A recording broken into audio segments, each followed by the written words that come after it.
a Portland police officer, Officer Jackson, who gave an interview, and you won't see this on the mainstream news channels. Gave an interview where he explains. Now, this is a black police officer in Portland, Oregon, talking about what it's like to try and deal with these protesters who the media refers to as mostly peaceful, anti-racist, anti-fascist, and all about black lives. Well, here's a black cop telling you what he thinks about these protesters. Play clip 2.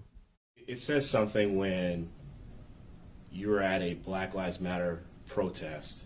You have more minorities on the police side than you have in a violent crowd. And you have white people screaming at black officers.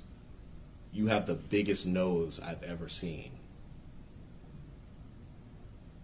What was it like in that capacity in the first few weeks when the fence was up around the Justice Center? I got to see folks that really do want change, like the rest of us, that have been impacted by racism.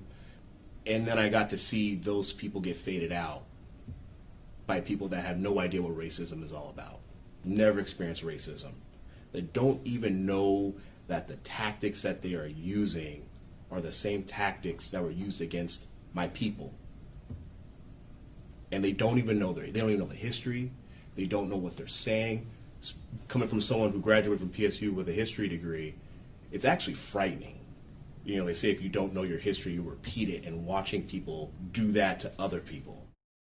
Here you have a very eloquent black cop in Portland laying out for you something you won't hear on mainstream news channels. You won't see the New York Times writing this up. He is telling you what we all knew was going to happen here, which is that in the beginning, there are people who everyone saw what happened to George Floyd and said, my God, that's terrible. There needs to be accountability.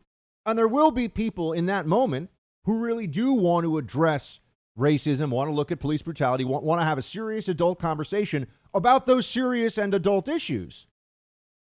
But the left was never interested in that. It was always the ignition point for the exploitation of their own political movement. It was never meant to be a real structural change, not for the apparatus of the Democrat Party and the left. And that's why, as this officer just told you, and he's been all along, Portland has been one of the tremendous hotspots for left-wing, the most aggressive left-wing street protest activism stuff anywhere in the country. Probably the most active Antifa chapter in the whole United States is in Portland.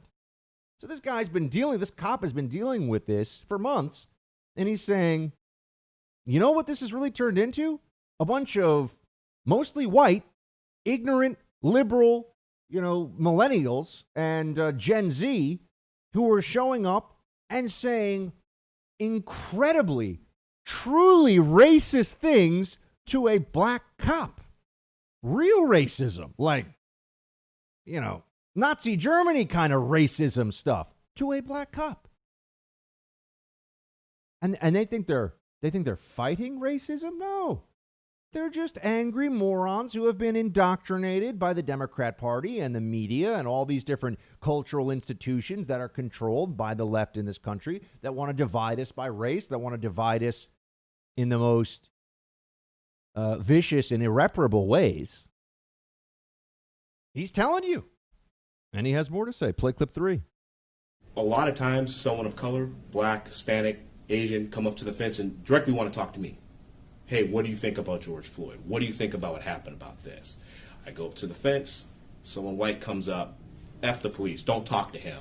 That was the most bizarre thing because I could see it coming. I even had a young African-American girl tell me, why is it you guys aren't talking to us? I said, honestly, this is now the 23rd day of doing it. Every time I try to have a conversation with someone that looks like me, someone white comes up and blocks them and tells them not to talk. And then right when I said that, this white girl popped right in front of her and she said, he just said that was going to happen. I said, straight up. I said, I've been called the N-word.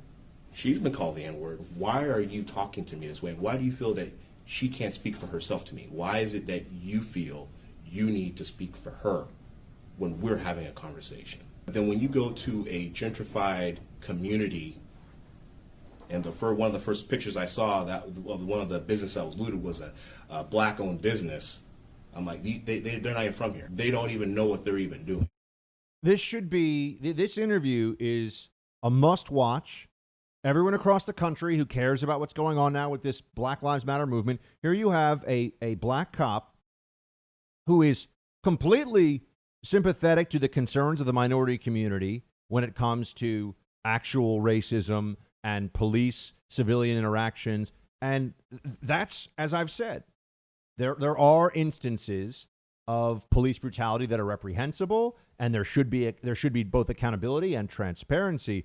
But that's a very different thing. To say that, 1 out of 10,000 or 50,000 cops is a racist who's going to hurt black or brown people out of some animus is a very different thing than saying cops are racist pigs and we should show them no respect. To the point, which is what the libs are saying, which what the Democrat BLM movement is saying, and to the point where they will have white kids go up to a black cop, as he just said, and use the N-word.